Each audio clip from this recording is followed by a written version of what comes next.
This is Tim, and this is Deconstructing Comics.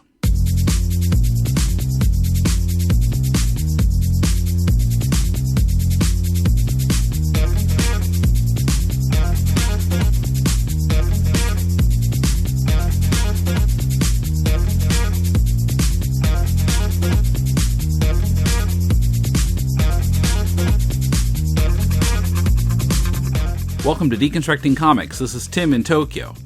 This week we're crossing over with the Kind of Epic Show podcast. Gabriel and David from that podcast join me to discuss well-remembered moments from Marvel Comics from the 80s to the present, for good and for ill, including a deeper discussion of one high point, the recent Vision series. First, just a reminder that you can help this podcast by making your Amazon purchases via deconstructingcomics.com/Amazon and make that your bookmark for future purchases. We'll then get a percentage of what you spend. It costs you nothing extra and helps us cover web hosting and the other costs of presenting this show every week.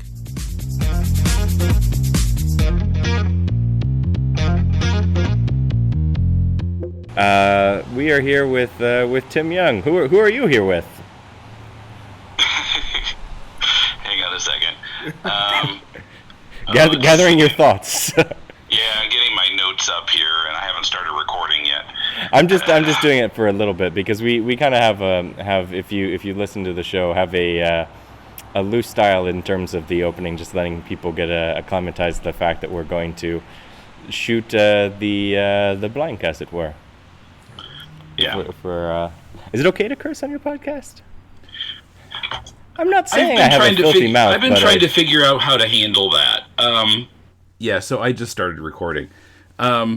So when we started, and it was me and Mulele and Brandon, and Mulele was like, yeah, whatever, but we can just swear, people don't care. And I've never gotten any complaints about it, and I've almost never bleeped anything or cut anything out. Now, to the bat polls, I was kind of following the same thing, except that then recently, we play a different version of the Batman theme at the beginning each time. And Iggy Pop's version has some F-bombs in it. And actually got one or two complaints about it. So now I'm trying to think, well, what should I do with Deconstructing Comics? So I'm kind of playing with... In one episode, I did bleep, and then the next one, I just kind of gave a warning. Like, there are going to be some F-bombs coming up, so just be forewarned. That's the episode that's coming out this week. But, yeah, I guess... Short answer to the question, go ahead. David, do we not bleep because of laziness or for practicality? It'd be too much work. It would be work, yeah, especially if I'm talking to Mulele, because sometimes... So, we're happy to have us. Thank you for letting us go on. So are we on your podcast, or are you on our podcast at the moment? This one's mine, right? I think we decided today was mine. So we are. Is this? What do you want to call this crossover? Is this more like a Infinite Earths type of deal, or are we? Is this the Kind of Epic rebirth? Deconstructing Epic, Kind of Comics. How do we find a different way to combine it? Deconstructing Epic. It sounds like we're deconstructing Marvel's old Epic line. Yeah. It can't be Ultimate because we definitely know that'll cause confusion. Right. Okay, so this is going to be, we're on. So we're crossing over with the Kind of Epic Show podcast based in Indianapolis. And please introduce yourselves. Hi, I'm Gabriel Canada, one of the hosts, and I'm David West, the main host. Ooh. Main host. Okay. I haven't been on episodes. That's why I say that. I in fact, the one episode you aren't on, I imitate your voice. So, I mean, there's a spiritual presence. For sure. And you had a ventriloquist dummy on your knee, right? And that was him. So. Like, That's an awful visual. I don't even want to picture that. But it's a Don't need the podcast. GIF for- It's a podcast. Nobody can tell. So, Just Gabriel with his hand up my ass. ah! so how long have you been doing your show? About half as long as you have been doing your show, which is rather impressive. So you've been on for 11 and some change now. Right. We celebrated our 5th anniversary about a month ago. And so we really, really appreciate getting a chance to talk to any podcaster who has not only the prescience to be like, hey, people might listen if I do a thing and I put it on the interwebs at that time, but also that keep it going, because we know that there's definitely a lot of effort that goes into that. So thanks for having us, and we are very happy to have you. Sure. So yeah, what made you decide to do a podcast? Well, it was me and one of our other hosts, also named David. We were just going to the movies and the comic book store every week and going back to his place and talking about them and reading books together. And we were just like, why don't we just hit record? It also gave me an avenue to be creative. I went to film school, and it was just something to put my free time to use. Yeah. And then for me, I was really reluctant because we'd been doing projects together before. So I would call up David, and he wrote me into some film stuff. And we had tried to start, well, we didn't try. We officially did file, so we had a company. Whether we actually did anything company or business-like with said company is another story, but it existed. Nothing illegal. Nothing illegal. It wasn't a tax shelter. We just had no income. And so nobody brought our products, but we did do some interviews and things whenever we had somebody who was a particularly interesting subject, and I wanted to make sure I had something that I could use for transcription purposes. I would kind of rope David into doing some things. We had talked to people like Paul McCartney's stepmom, which was a delightful and really interesting thing to have done. She makes nice teas. Yeah, she sells tea. She's Mrs. McCartney's tea. She's a tea. She puts on a nice cuppa for you and talks about the Beatles. Then who else? We did just a couple of like minor celebrity type folks and some people in comics, but mostly just kind of. I think the biggest one was probably Clay, because that ended up really being a big success for us. The interview with Clay Enos was actually before we started the show. If you want to tell people about him. See, we brought him on a couple of times. He's a concept artist and photographer, or set photographer, and also like a popular just contemporary artist who runs a coffee company. Like the guy is just like, he's like Indiana Jones light. Like his life is just like, I enjoyed doing that. It seemed fairly dangerous. Why don't I continue?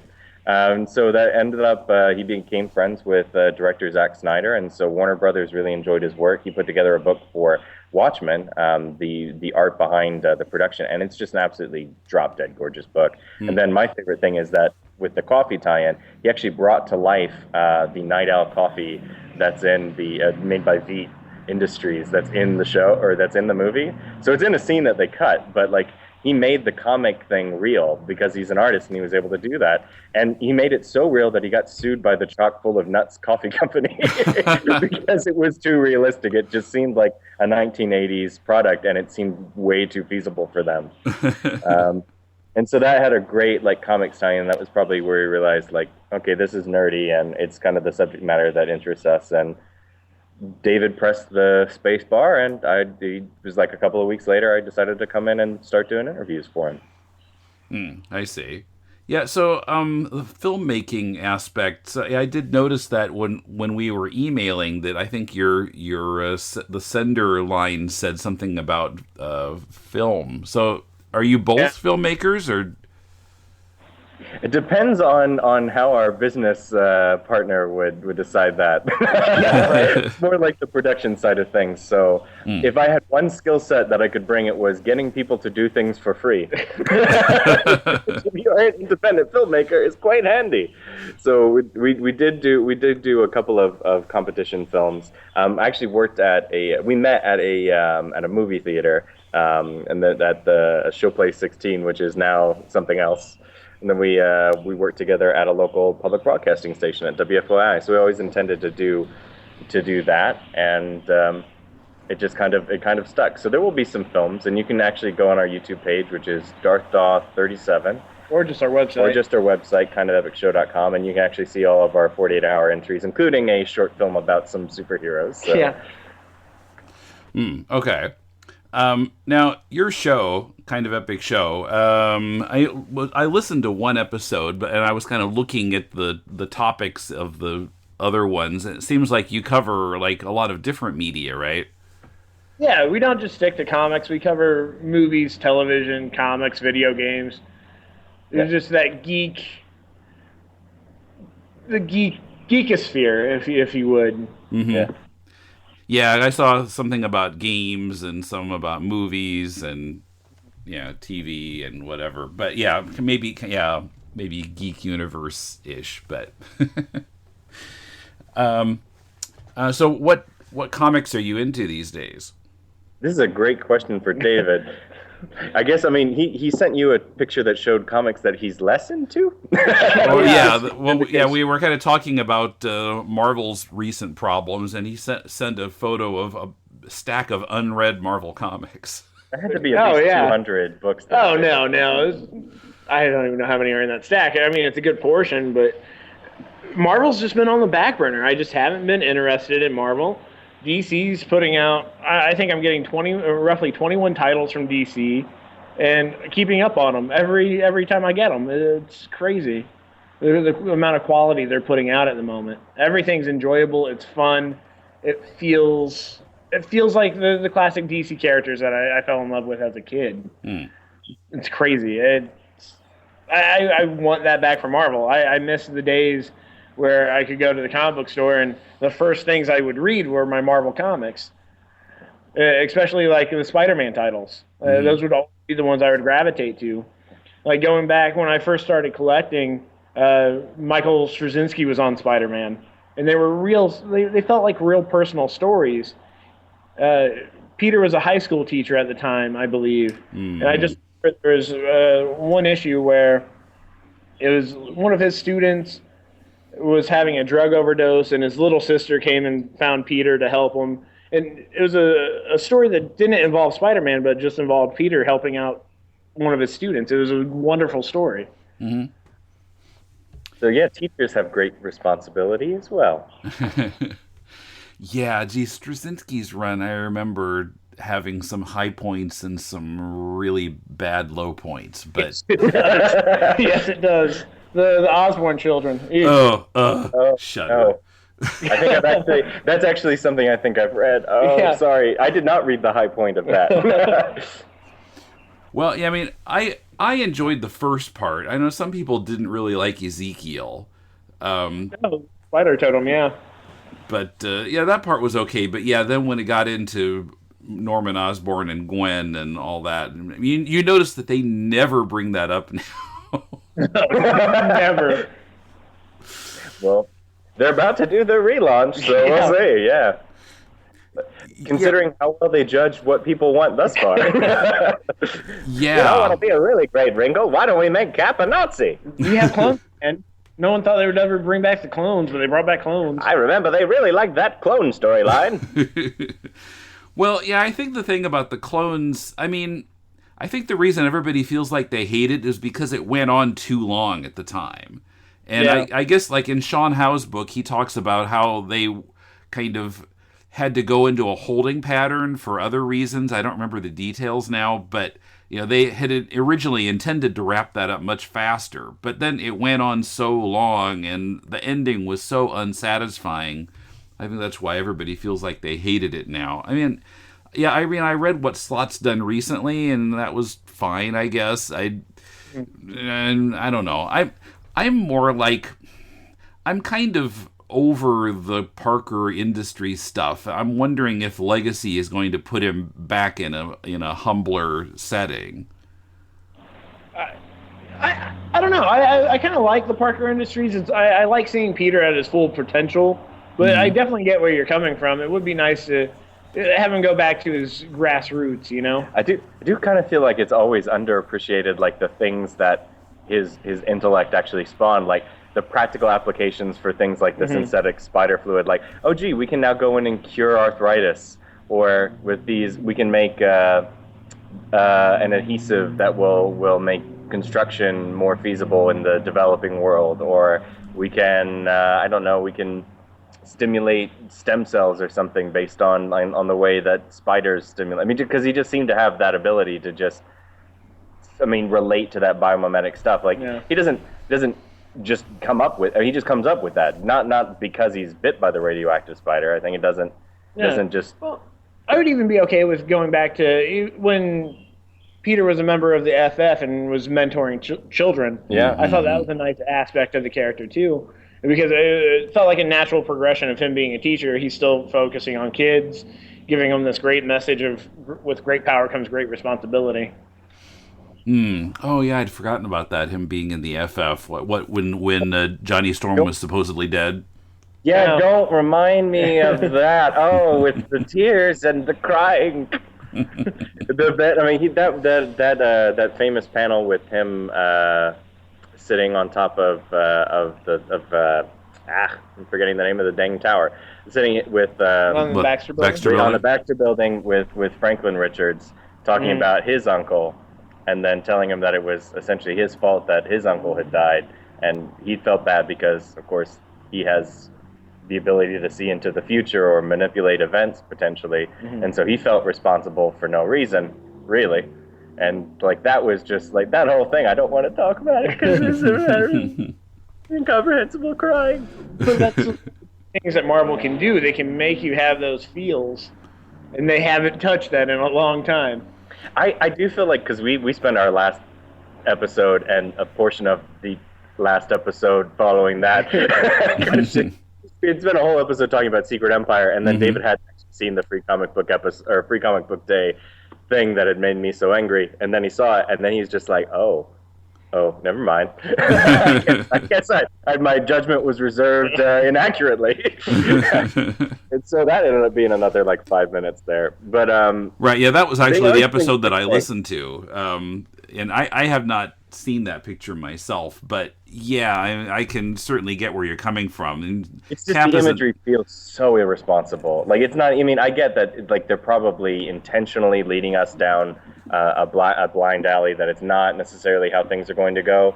But you can only tolerate that for so long, and then a lot of people aren't going to read necessarily that whole issue, but they're going to circulate that image, and so that was the thing that made me just really angry.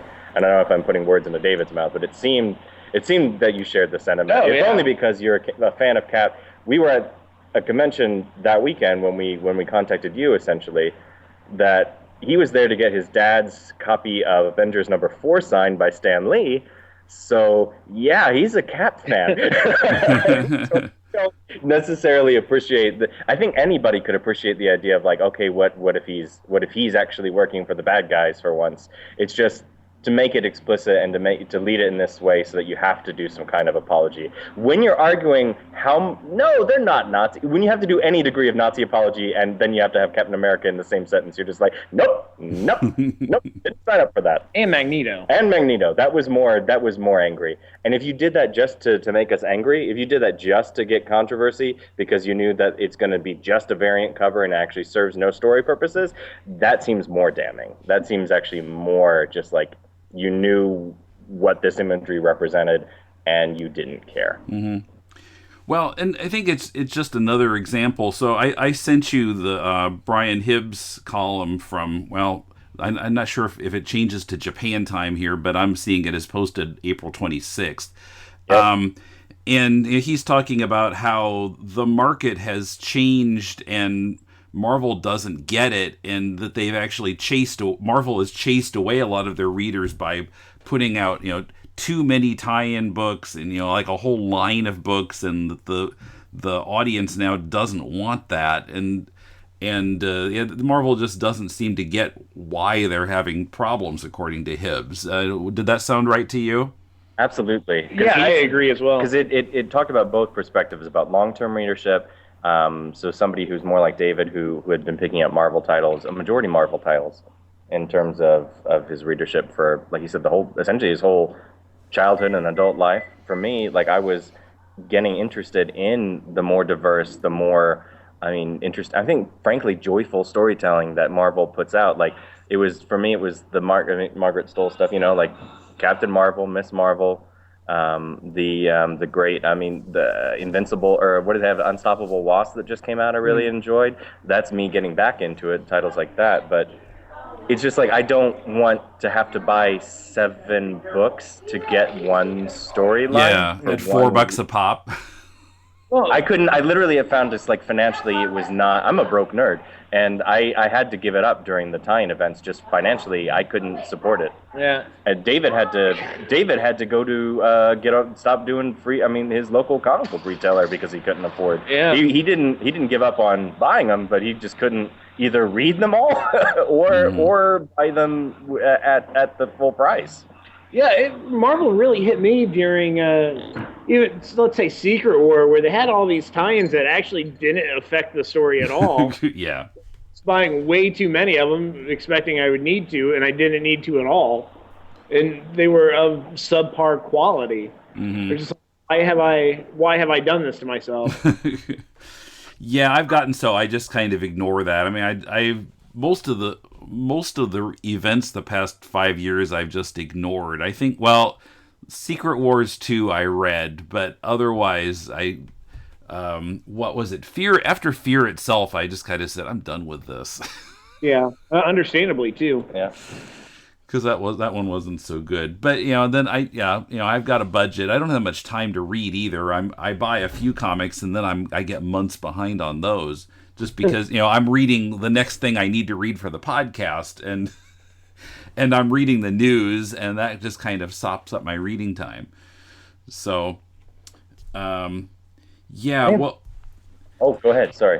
Actually, yeah, we thought we would talk a little bit about the Vision series, and I mean, I think it's kind of amazing in the climate Marvel has been in lately that they let that series exist without kind of interfering with it at all. I mean, it was just a 12-issue series that told its story, and it involved other heroes in the Marvel universe, but you didn't have to read any other books to keep up with it. It was so self-contained. It had a beginning and an end, and it's kind of out of character for Marvel, especially these days. And the cool thing about it is, like, there are consequences in that story. Like, it has cost because that these characters are new, and so they're allowed a chance to breathe and get introduced. And the cool thing is, if you enjoy the book, there's a new book that's a kind of a good foil for it, as not a sequel, but like that some of the characters that are introduced get to do a team-up book with the rest of the teens in the Marvel universe, and the Champions book, which I really do enjoy that book as well. So I've enjoyed both the Visions and that, and I think that's a great. It would be nice if they did that more often instead of doing, like you said, multiple. Like, here's our great Black Panther book. It really is fucking awesome, and then we're gonna do 3 books that are existing contemporaneously. It'd be nice if the one Black Panther book, and then, like, hey, we got Roxane Gay, she's a freaking amazing author. Here's this book that has all these other stories that tie into it. So if you've been introduced to these Georgia Malay characters, instead of, like, these 3 happen at the same time and you must read all 3 to find out what's going on, Vision is self-contained and awesome. Yeah, well, like Hibbs talks about how when the current Black Panther series started, it was selling well, and then as soon as they put out Black Panther World of Wakanda and Black Panther The Crew, then sales on the main book fell off. So, yeah, I mean, they just kind of shoot themselves in the foot like that, and then they don't understand what's going on. Yeah. Well, they also got shot in the foot on the Vision. Like, I think it was definitely intended to just tell that one story to be 12 issues. It feels that they didn't take creative control in that way, but they didn't really get the option of doing a sequel because DC snapped them up for an exclusive. And so that's, I mean, I wonder how important that is just like getting that exclusivity, or like they're taking away a lot of the talent because they're like, oh, you did a great thing.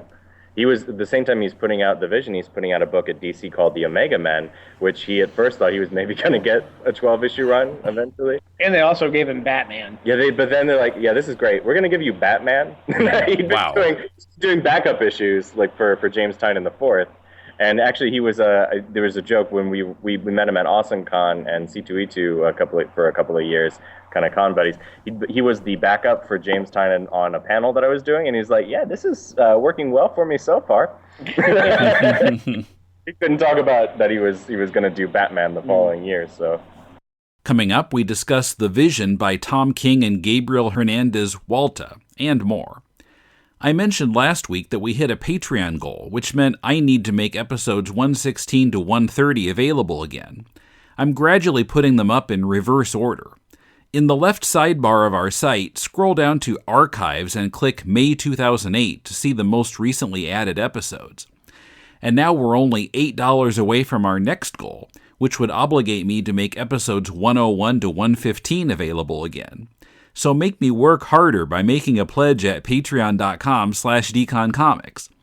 Also, just a reminder that there are some short videos from TCAF on our YouTube page, and also some for patrons only on our Patreon page. On YouTube, you can see Charlie Adlard, David Collier, R. Sikoriak, and Gary Panter. On Patreon, our patrons can see short clips of an Image Comics panel, Seth, and Dave McKean. Also, next week's podcast will feature interviews with some creators at TCAF. More on that at the end of the show. I'm Batman. And I'm Robin. This is Tim. And this is Paul. To the Bat Polls! The iTunes reviews are in on To the Bat Polls podcast. These guys do a good job, writes Acello. Who knew that the Batman TV show was such a wellspring of insight into Hollywood trivia, 60s counterculture, sexual mores, and even musical analysis? The Young brothers know their stuff, says Professor Allen. It is a great mix of nostalgia, analysis, and fun. Highly recommended. You've heard the reviews, now try it for yourself. New episodes on the first, third, and fifth Thursdays of the month on iTunes or Stitcher, or at tothebatpolls.libsyn.com. Batman, the answer to a policeman's prayer. For nostalgia, analysis, and fun, it's To the Bat Polls. So what did you think of the Vision series? I loved it. I mean, that's honestly like you say, that should be a roadmap for Marvel. Not necessarily always being that grim, because it has this sense of foreboding throughout the entire book.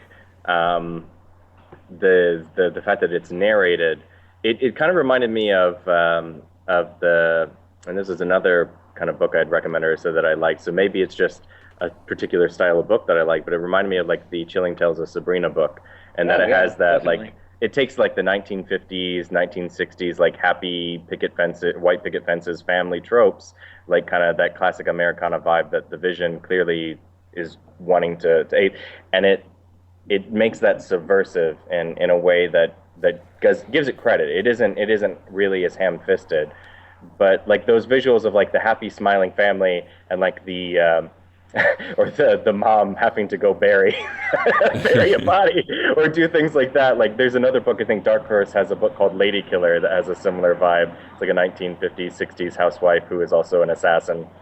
And so it reminded me of that. And it just, with the art style and with the writing, like those combined to do a really great thing. So like it feels timeless. It feels like old school Marvel, and it feels timeless in the same way. Mm-hmm. I mean, yeah, it certainly had that sense of foreboding. I wasn't quite sure that it didn't end the way I was expecting it to, which I guess is a good thing. But the way that it was kind of selling the ending, because there's a lot of foreshadowing and even like actually telling you things that are going to happen, in a way. But I was kind of expecting like nuclear Armageddon at the end of issue 12. And there wasn't quite as much death as I was expecting, and it actually ended on sort of an upbeat note. Yeah. Enough that Viv is, like I said, a member of now like a superhero team. It's still sad because in the second thing of that book, they're like the kids are really excited because she has Wi-Fi.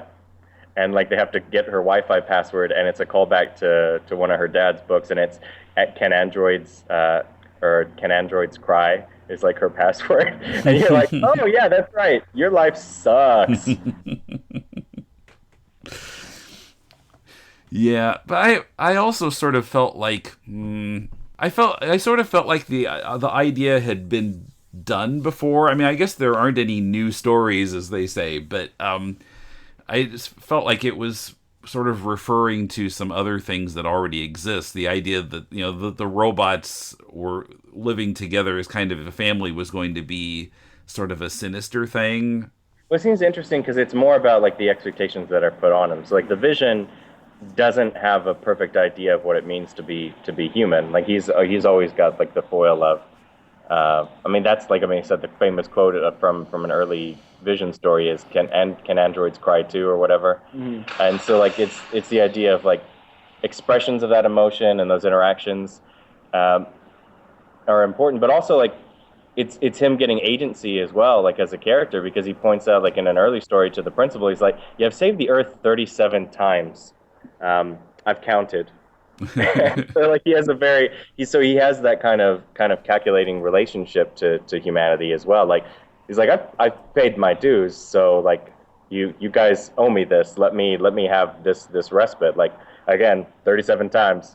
I think that's enough for me to have a wife and kid. And it points to the fact that like in the Agatha issue, calling back to and having that Everbloom in the house, like his past relationship with Wanda as well. And so it's clearly something he wanted, and in some universes or options has had, and was taken away from him. So this is him trying to reclaim that and kind of reclaim agency. Like we haven't had a lot of solo Vision stories, period. Yeah.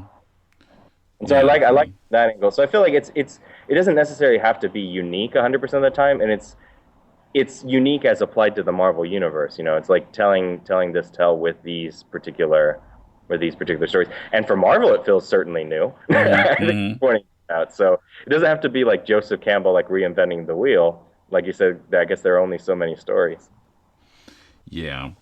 But yeah, so one of you on Twitter, you're both on the same Twitter account. I don't remember which one of you said it, but you're talking about how how good the art was. Gabriel Hernandez, Walta. Oh yeah, so like we talk about the quality of the writing. We mentioned Tom King's name a couple of times, but there's a couple of panels that are really great. Like just the in particular, I think it's like the third issue. There's a panel with no dialogue at all. And it's the young Vision son, Vin, at high school, and it's just him like looking around, like nobody seems to care, and then he just phases through the ground, and it does it over a period of 3 panels on 1 page, and just like it was just really really stunning. I really liked that, and like just the sense of motion and the lack of dialogue there, and then like shifting styles, like when they're in Mount Wundagore, that's like mainly black and white, and then there's another. I mean, like there's just, and like I said, the cover art and like some of the inserts with or splash pages that have like the really really bright Technicolor 60s vibe to it, and so like the variation over 12 issues is I think really really something. Yeah, but yeah, I think the art really fit the tone and kind of set the tone really. Because it made things feel kind of at the same time sort of mundane every day, and also kind of weird and a little sinister. Yeah, because it gets you at the end. Like they're like telling a perfectly normal progression of a story, and then it's like the cue narrator on the last page or the last time you see said character, and then they will die in a house fire, or something like, and this will be the last time they're seen alive, or like stuff like that. You're just like, okay. Right, yeah, and you know when that does actually happen, I think it's like issue 10 or 11 when that. I mean, it's just kind of a panel, and then they move on because there's too much else going on. So it was interesting that was explained like back in like issue 1, I think it was 1 or 2. It's a little Watchmen-esque too. It's a little Dr. Manhattan-y. Is that a verb? Can I Manhattanize a verb? Yeah, there is a similarity in tone there, and that foreshadowing, it reminded me of Chew, because you know Chew Chew he would bring up like, here's a panel from the last issue. This is going to happen in 100 years or whatever. That's a good one. I think I don't think the art is quite similar, but there's maybe a little bit of a vibe of that too, just in terms of the sometimes goofy. Well, there's not a lot of goofy proportions. Yeah, I'm just like, thinking of the writing in terms of like the foreshadowing, how that's done was some kind of the tone is certainly different from Chew. But I would have killed for a robot chicken though. If there was a robot pollo, I think he missed out. He shouldn't have went with the robot dog. He should have went with the robot chicken, and then everyone would be happy. It would have been a happier story. Yeah, that would be interesting. But yeah, the dog, that was kind of creepy too, like, taking the real dead dog, turning it into a robot. Well, I guess that was like another part of the problem. So he's talking about having based his like whole like engram of what it means to be human off of Wonder Man. So he's made by an artificial intelligence, and so he doesn't have a perfect picture of what it means to be human. He has all the memories and like the personality fragments of a person, and so it kind of makes sense that he like takes a real dog to make that dog into a thing. Yeah, well, it's Steiny too, which is fun. I'm not good at verbing things. Verbing. And then I don't know, it's a little bit of a spoiler, but I mean, it turns out that Virginia, his wife, is based on, guess whose personality. But I was wondering if that was, I mean, like if the original human personality knew that he did that he based his wife on her. I don't know if they clear that up or not in the book.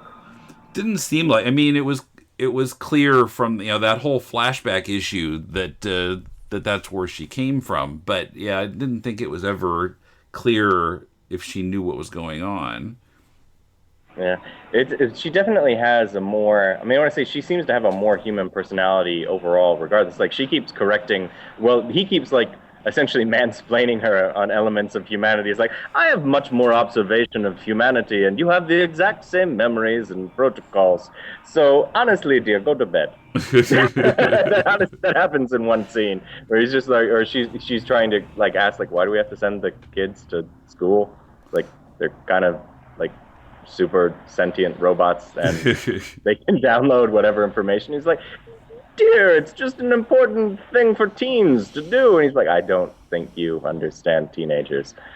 Well, no trouble. Yes, he's not going to choke or put somebody in a chokehold and nearly snap their neck off. It won't be a thing. You needn't worry, dear. I don't know. She just overall just like a much better like I don't know, maybe just because of like who he copied, just seemed more human or had a better handle on things. But he never seems to agree with her though. No, doesn't really take the advice. Yeah, right. Yeah, like the part where you said that she thinks he doesn't get teenagers, which he apparently doesn't. But yeah, but he's just like, yeah, his mind is not changeable. I think if we want to say like things that it's copying, that has kind of like a Bride of Frankenstein or a Pygmalion type of vibe to it. Like you can't control the things that you create, and as you feel like of all of the characters that should understand that, like an artificial being should be that rebels against its creator to save humanity. That would be one of the clues that maybe things will not turn out exactly as you anticipate. Right. Yeah, I wonder, that last scene, what is he making a new wife? What do you think he's doing there? Yeah, it kind of seems like he's falling down the same path, like he's doomed to repeat himself almost. Mm-hmm. Well, but what would be a better path for him to take, I wonder? It seems like it always turns out badly. Yeah, the Vision's had one of the worst lives out of any Marvel character, so it's kind of hard to determine. Maybe he could just make a Paul Bettany, just live as a quiet English gentleman, just kind of as you do, and maybe occasionally take roles from Paul Feige if he gives you a call. Yeah. Or maybe he should just dream it all, just put his brain in a jar and he's just dreaming of a perfect life and he's not going to accidentally kill anybody. Oh, for sure. That similar to like put himself into his own matrix. Yeah. Yeah, exactly.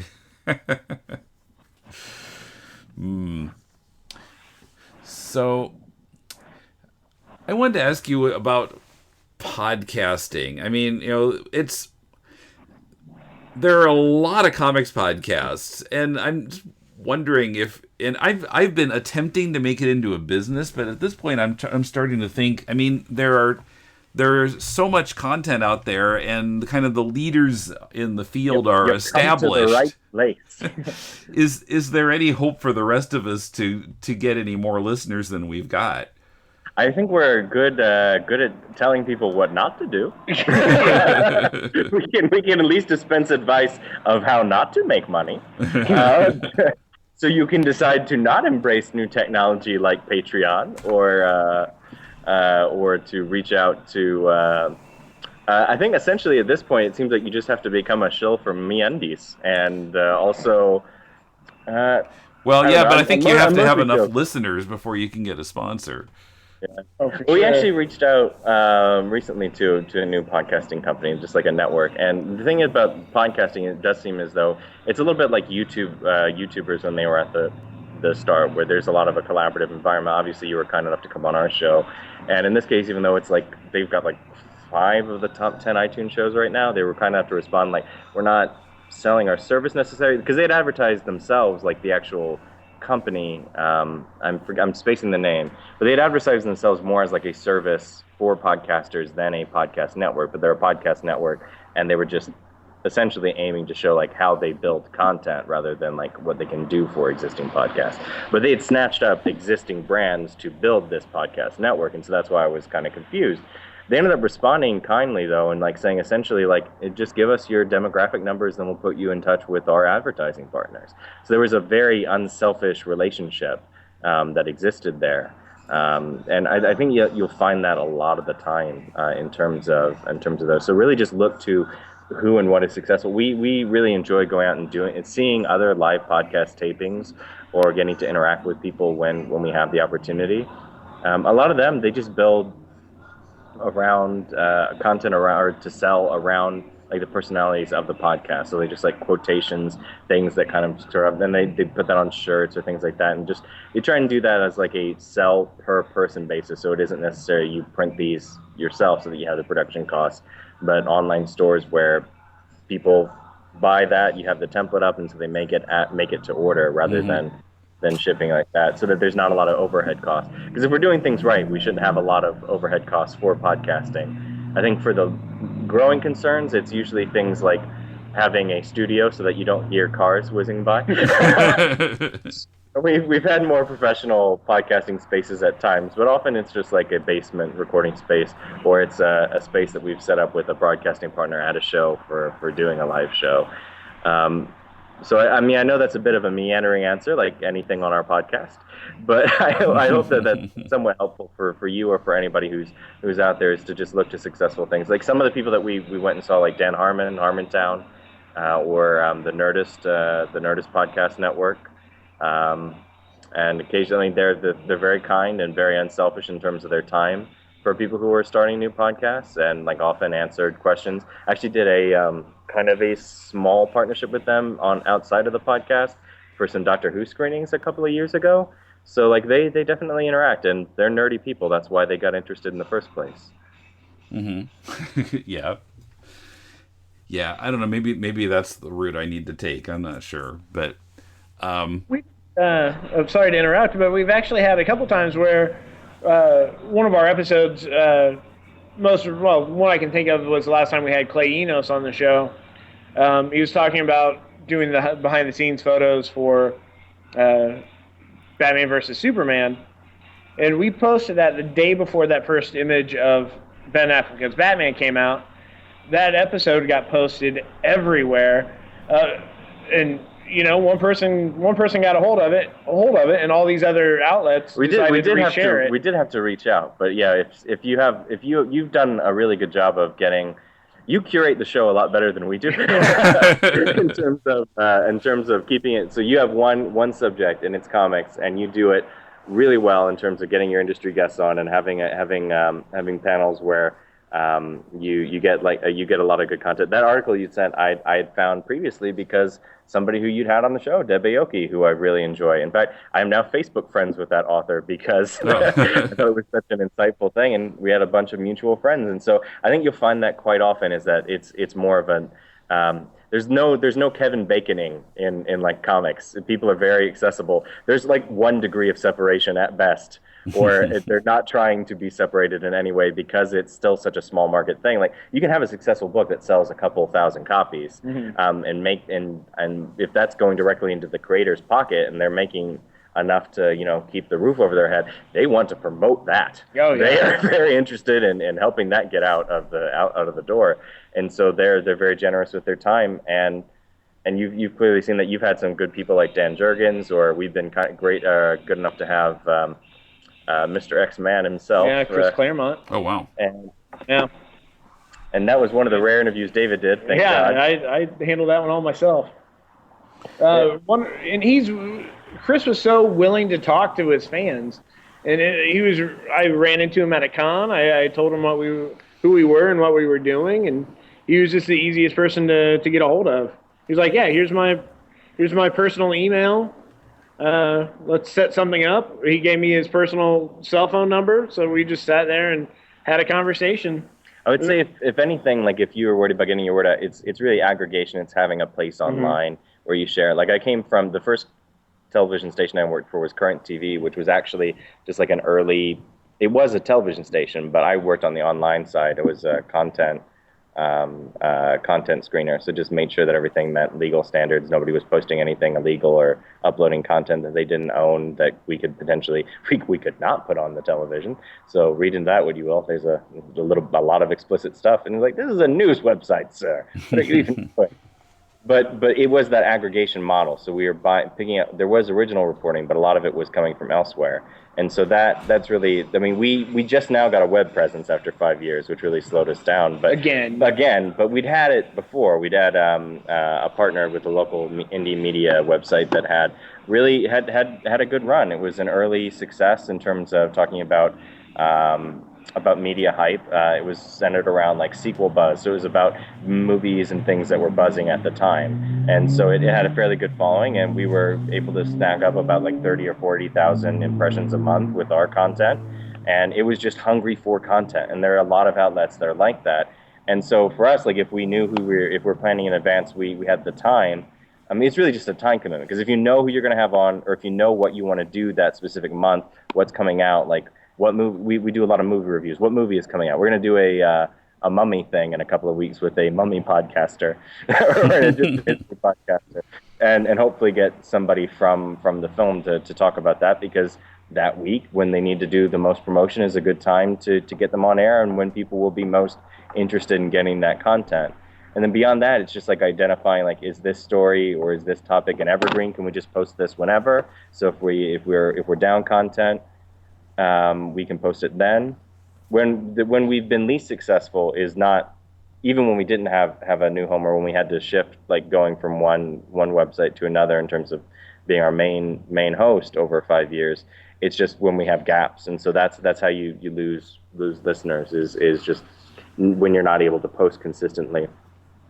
And so that's I mean, again, in terms of the column of we can tell you what not to do, it's just to not to have unexplained gaps. Like, people are generally willing to do season breaks. We run a local podcasting meetup, and so a lot of people will do seasonal breaks, or they'll make sure that if they can't do monthly, they'll do bi-month, or they'll do monthly is tough. Monthly, it's tough to get a fan base. Yeah. But like bi-monthly you can do. Or if you're going to have, we actually had at one point independent content streams, so we pulled in some of our friends from New York to try and do a kind of at the East Coast broadcast, because they had proximity. We were able to set up interviews or set up things for them to go to, and just with their schedule permitting, they could not do those things.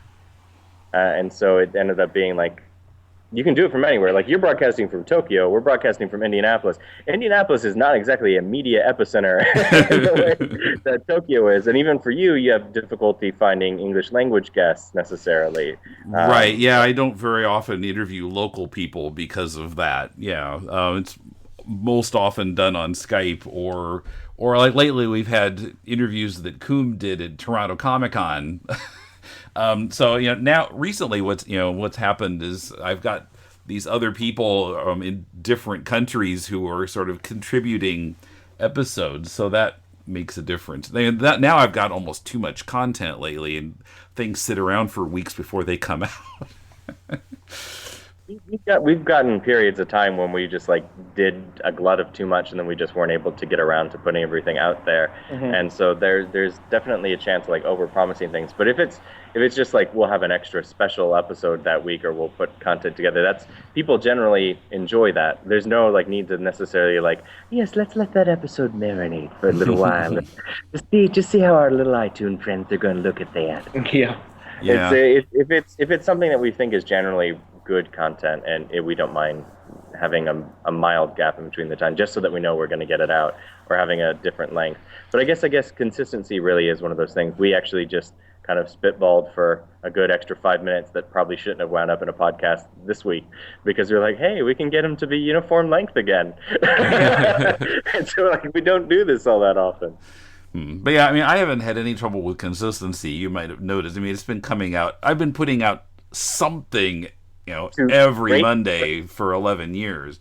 And then sometimes on Thursday. Well, what's happened since To the Bat Polls started, just, every Thursday there's either a To the Bat Polls or a Critiquing Comics. And then you've also got your English language learning podcast. So right. You've got... Yeah, on Tuesday. So, well, I guess it comes out Monday American time. But yeah, so I've got that every week too. So, if I have more Deconstructing Comics content, the problem is that I don't have time to edit and publish another episode in that week. So. I'm not sure we understand this concept. Right, yeah. Well, if it's something where you're just going to record and upload, then that makes it easier. But well, we're not quite those barbarians. We have to tag at least our opening theme song. Yeah. No, we do. We have some friends who have a podcast locally called Nerd Management, which is a comics-based podcast. And their shtick is that it's like a morning call-in show, and so they intentionally overproduce their podcast with a soundboard. Oh wow! And it's almost, it's too cluttered in a way that makes it fun to listen to.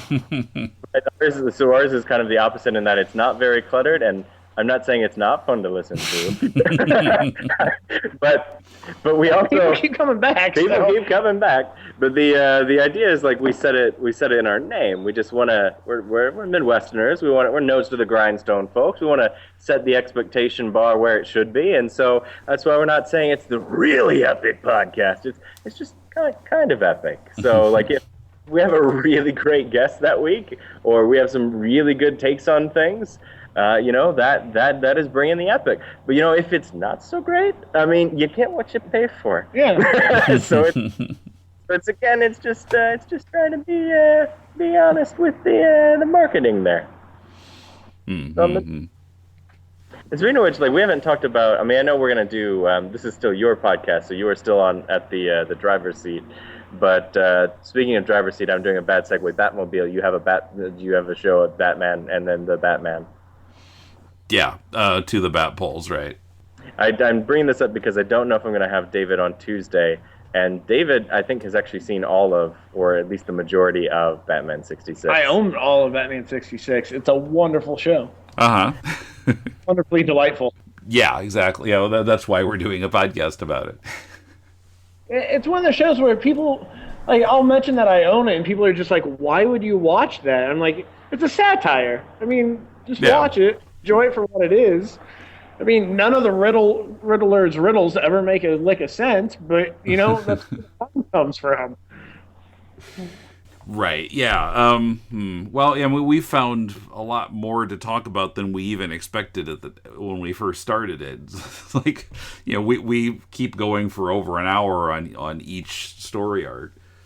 I think that that era is interesting in terms of like the early attempts to like adapt a comic book to the screen, and then there's like interesting backstage drama with all those actors. Heck, you got people like Meredith Burgess on the show, or like Burgess Meredith, yeah. I am famously bad at names. Yes, Burgess Meredith. Meredith Burgess, I think, is a person, but was not on Batman 66. Yeah, there might be a person by that name, but yeah. Yeah, but I think the last Bill Finger's last contribution to Batman is on Batman 66 with the character that he created. Isn't the Clock? Clock King. Mm-hmm. And so like those type of things are really poignant stories, and like it's really interesting to see what went into the show. So it's not as if anybody, even though it's good, campy fun, it's not as if people were like, let's go make a crap television show. Oh, they didn't do that. No, they That's not at all. They did not set out to make a bad television show. And they didn't. And they didn't. No. I mean, that show inspired an entire generation of kids to love Batman. Mm-hmm. I still wish my introduction to it had not been the television movie, though, and the bat repellent, which is amazing. I love the movie. It's kind of amazing in its own right, but I kind of wish I'd watched the show before I'd seen that. Oh, so your introduction was the movie, huh? Yeah, because it was on VHS by that time, or at least it maybe had a bootleg release, and so that was how I saw it. Because I was a more kid. readily available. Yeah, I'm not sure why that is, but yeah, there were no legal problems really with the movie, and that came out a long time ago. But with the series, there was this kind of tug of war between Fox and Warner Brothers, and so there was never a VHS release. It finally came out on disc in 2014. Yeah. David was pretty excited about that. I got to replace my bootleg copy that I bought at. I gotta say, I guess it was perfectly timed for me though, to watch it, because I guess my introduction to Batman would have been the Val Kilmer, or not the Val Kilmer movies, the Michael Keaton movies, seeing Batman Returns, the second one, and then the Bruce Timm animated series, and then and then that movie. So that's what my dad thought was age appropriate. He introduced his DC introduction for me was that, and the Fleischer Superman cartoons were things that I could wear a VHS out for. Well, I always tell people I was kind of spoiled from birth. I was born in the late 80s, 88, and my dad owned a comic book store from about 1990 to about 1994. So I had all that leftover swag and everything. So I was just, it was always part of my life. That's a very interesting time period to own a comic store in. The glut period, yeah. And when Rob Liefeld was not a universally despised human being era. It was a small shop. It wasn't that big at all, but it was successful, and it would have ran a lot longer if it wasn't for his landlord screwing him out on rent. I see. So he didn't go out of business because of the collapse of the industry. No, it was all had to do with his location. Real estate, David. They're not making any more of it. No, his landlord might as well have been Lex Luthor. I see. Okay, but so he had a lot of foil cover comics in stock, and oh yes, a lot of poly bags, a lot of foils, lots of trading cards. Yep. I still have all the he kept a lot of the stuff put aside, all the I think it was Robin 3 that had the stickers, the holographic stickers on the covers. Yeah, it was fun because actually, that's a period that I completely missed because when I was in college in the 80s, I kind of dropped out of comics, and after college, I read some things that my brother had bought, like Watchmen and Swamp Thing, and then I came to Japan in 1989, and I was completely out of comics for through that time period when with the foil covers and whatever, and finally kind of got interested again. Well, I've told the story before on the show, but of all things, the thing that brought me back was the Clone Saga. Because one of my friends told me about it, okay, that sounds interesting, and I was working at a military base at the time, and I started buying it again on the base. So David, you didn't. I think that wasn't the thing from the '90s that you disliked about Spider-Man. It was actually the more popular thing. Oh yeah. So I don't mind the clones at all.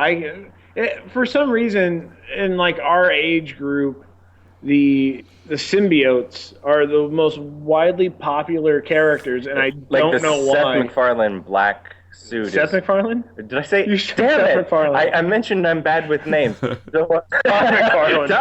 Todd McFarlane. Yes. Okay. Yeah, remember the famous Robot Chicken Spider-Man era? But no, like with that cover is like really minimalistic. But then like it's the gross, like over the top, like like I'm clearly an image book, but you don't know it yet because we're not the same. Like that whole just like I'm gonna stick my tongue out at you, and like I've got roid rage, and I'm just not a fan. Well, it's more the fan base of them. Oh, it's more the people who enjoy that. I'm bad about that. Adding the Liefeldian proportions to Spider-Man was not your thing. No. I see. Like I even have like one of the first books I got signed at a convention was Amazing Spider-Man 300, the first full appearance of Venom. Yeah. By Todd McFarlane. That's one of the first books I ever got signed. Okay. So like I said, it's not the minimalist like black suit Spider-Man. You like the early stuff. You just don't like the mid '90s. Like let's just make Carnage and let's go really full on. Yeah. I don't like Gambit either, but that's a personal thing. I guess growing up with those cartoons of the '90s, and those were the most popular characters to come from those in our age group. It drives me nuts. Jubilee and Gambit. You're just not a no.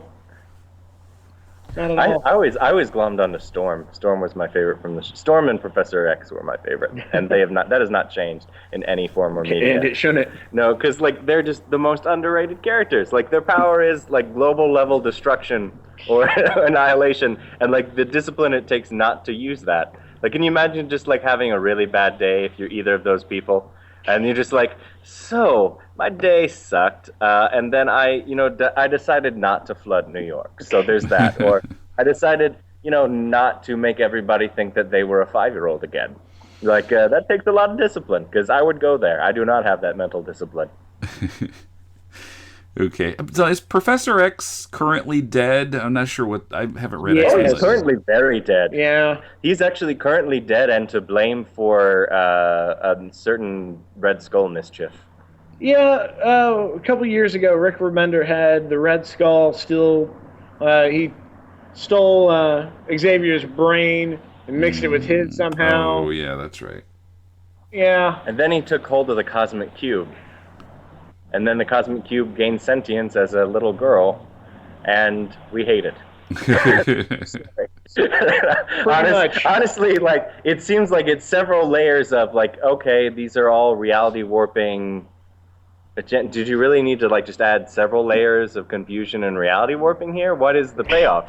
And, like, there's several event books with, like, secret, what is it? The Original Sin? Yeah. Like, is about, like, telling superhero secrets that change the nature of their origins. It's like, so you have this storyline, and you don't run with it there, or then you have Secret Wars, and, like, you have this storyline, you don't decide to end it there, so now we have to live with it more than a year in, the effects of this. So, like, that's about 16 months ago, the initial, like, Red Skull stuff, and, like, where's this gonna go? Yeah. And then you're like, oh, of course, his nemesis is Cap. He's gonna fuck with Cap, and he does. And I'm glad we cleared up that whole cursing thing, by the way. and so you're thinking at first, like, okay, I understand why people are angry, but this seems like it's clearly headed for a retcon. In fact, this seems like the definition of a retcon right here. And then it didn't happen. And then it just continued on and on and on, and not even poorly written, apparently. That's the thing that is annoying some people. It's like, you got a top flight writer doing this horrible idea, and so it's giving it more merit than probably it deserves. And so now you've the imagery, and it's to where we are at the start of the podcast, and why I was angry and not able to use words properly. Okay. Well, this might be a good place to stop, and then we'll record your show in a couple of days and kind of continue from there with you in the driver's seat. I feel like we covered, like, good things that Marvel has done, bad things that Marvel has done, and, like, how we all got into comics, which is nice.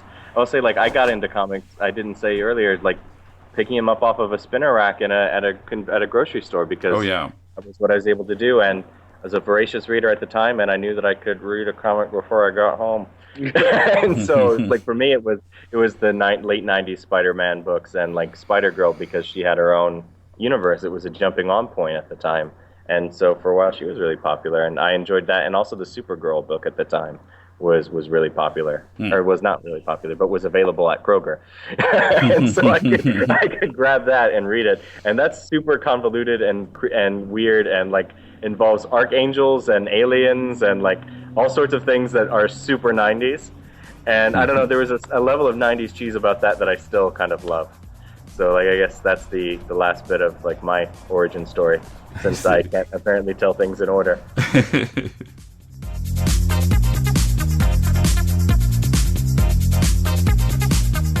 Kind of Epic Show is at kindofelpicshow.com. My appearance on their show is coming up shortly. I'm planning to be in the U.S. this summer, in late July, early August. For sure, I'll be visiting family in Iowa, but naturally I also want to do some podcasting while I'm in North America. I'm looking for suggestions. What would be a good comics event for me to cover? What is a good comics town I should visit? Portland, Oregon is on my radar. Who should I try to talk to? Send your suggestions or other comments to mail@deconstructingcomics.com. On social media, look up Deconstructing Comics on Patreon, Twitter, Facebook, and YouTube. All our social media links can be found on the right sidebar at deconstructingcomics.com. Also, please give us a review in Apple Podcasts or Stitcher. Our theme is from bensound.com. If you're looking for some constructive feedback on your comic, send it to us, and Mulele and I will critique it on our spin-off podcast, Critiquing Comics. Send it to mail@deconstructingcomics.com. We'll read at least 30 pages of it and critique it on the show. The most recent episode is right behind this one in the podcast feed. This Thursday on To the Bat Poles, we'll be talking about the Green Hornet's appearance on Batman. Look up To the Bat Poles wherever you find your podcasts, or at tothebatpoles.libsyn.com. Our frequent contributor, Coom, was at the Toronto Comic Arts Festival, May 13th and 14th, and did a number of interviews.